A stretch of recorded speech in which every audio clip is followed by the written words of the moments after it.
Good morning, students. Welcome to our classes, online classes. Now I discuss about child health nursing, MPSW female, second year paper 2. Okay, పిల్లల యొక్క ఆరోగ్యంని ఎలా మదింపు చేయాలి అంటే వారికి ఎలాంటి పోషకాలు కలిగిన ఆహారం ఇవ్వాలి, ముఖ్యంగా వాళ్ళు ఏ విధంగా జబ్బును పడుతున్నారు, అసలు సరైన ఆహారం తీసుకుంటున్నారా లేదా, అది మనం ఎలా గమనించగలం, దాన్ని మనం తెలుసుకోవాలంటే ఏం చేయాలి. ఓకే, పిల్లల యొక్క ఆరోగ్యం పోషణ ద్వారా మదింపు చేయొచ్చు. వాళ్ళు ఆహారం తీసుకోవడమే కాదు కానీ ముఖ్యంగా అందులో పోషణ ఉందా లేదా చూసుకోవడం ఎంతో ప్రాముఖ్యమైనది.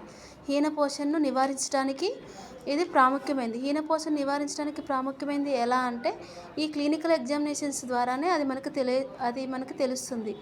ఓకే, ప్రతి శిశువు పిల్లల్ని అండ్ తల్లి యొక్క సహాయంతో వాళ్ళని పరీక్షించాలి. ఒక హ్యాజ్ ఏ ఎంపీఎస్డబ్ల్యూగా మనం ఆ యొక్క పిల్లల యొక్క పోషణను మదింపు చేయగలగాలి, వారికి అవగాహన కల్పించాలి, వారిని మోటివేట్ చేయాలి, ఏ విధంగా పిల్లల్ని పరీక్షించాలి, వాళ్ళు బలంగా ఉన్నారా లేదా, ఒకవేళ డిసీజెస్కి వెంటనే ఈ కంటామినేషన్కి వెంటనే వాళ్ళు ఎఫెక్ట్ అవుతున్నారా లేదా మనం తెలుసుకోవాలంటే ముందు తల్లి యొక్క సహాయంతో ఈ యొక్క టెస్టులన్నీ మనం చేయగలం. మరి అవేంటి?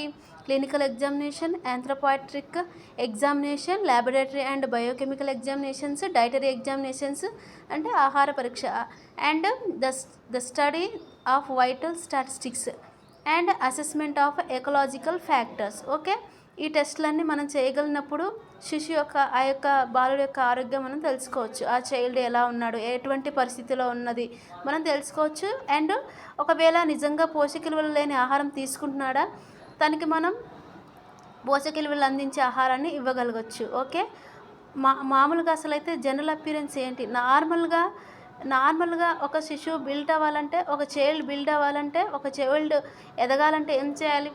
ముఖం నుండి కూడా first of all clinical examination ఏంటంటే తల నుండి కూడా కాళ్ళ వరకు బిడ్డని ఎగ్జామినేషన్ చేయాలి. ముఖ్యంగా వెంట్రుకలు, ముఖము, కండ్లు, పెదవులు లాంటివి మనం ఒకవేళ ముఖం ఎలా ఉంది, వాపు ఉందా, మచ్చలు ఉన్నాయా, కండ్లు రంగు మరి తడిగున్నాయా, పొడిగున్నాయా, ఎర్రగున్నాయా, అలాంటివి మనం గమనించుకోవాలి. అండ్ పెదవులు అవి ఎండిపోతున్నాయా, డ్రై అయిపోతున్నాయా అవి చూసుకోవాలి. అండ్ తర్వాత నాలుక నార్మల్గా ఉందా లేకపోతే ఎర్రగా మళ్ళీ పుండ్లుతో ఉన్నదా అది సరి చూసుకోవాలి. ఒకవేళ పుండ్లతో కూడి ఉంటే తనకు బి కాంప్లెక్స్ లోపం ఉందని మనం అర్థం చేసుకోవచ్చు. మరి దంతాలు అంటే టీత్ అనేవి కూడా పచ్చగా ఉన్నాయా అలాంటివి చూసుకోవచ్చు. అండ్ చిగుర్లు కూడా వాపు ఉన్నాయా, బ్లీడింగ్ అవుతుందా అలాంటిది.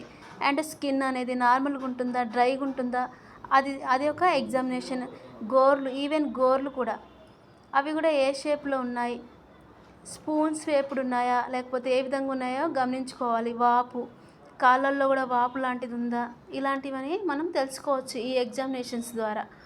ఓకే, నేను చెప్పేవన్నీ కూడా షార్ట్ ఆన్సర్స్ మీకు ఎంతో ఉపయోగకరంగా ఉండేవి. అండ్ నవ్ ఎగ్జామ్స్ టైం కదా, మీకు ఎంతో అవసరమవుతాయి. ఈ ఎక్స్ప్లెనేషన్ మీకు ఒకవేళ నచ్చితే కామెంట్ చేయండి, ఇంకా దేని గురించి ఎక్స్ప్లెయిన్ చేయాలో కామెంట్ చేయండి.